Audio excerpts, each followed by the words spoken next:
राष्ट्रीय महिला आयोगाच्या अध्यक्षा विजया रहाटकर यांनी अमरावतीत महिला सुरक्षा आणि सक्षमीकरणाचा आढावा घेतला।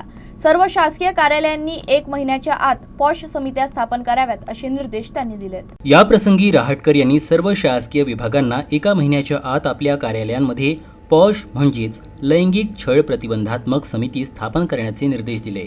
या समित्या स्थापन करून त्याचा सविस्तर अहवाल संबंधित जिल्हा प्रशासनाकडे सुपूर्द करावा असंही त्यांनी स्पष्ट केलं। या आढावा बैठकीला विभागीय आयुक्त नयना गुंडे, जिल्हाधिकारी आशिष येरेकर, यवतमाळचे जिल्हाधिकारी विकास मीना, बुलढाण्याचे जिल्हाधिकारी डॉक्टर प्रवीण कुमार देवरे, वाशिम जिल्हाधिकारी योगेश कुंभेजकर, जिल्हा परिषद मुख्य कार्यकारी अधिकारी सत्यम गांधी तसेच वन विभागाच्या मुख्य वनसंरक्षक जयोती बॅनर्जी, वनसंरक्षक अर्जुना के आर यांच्यासह सर्व प्रमुख विभागांचे अधिकारी उपस्थित होते।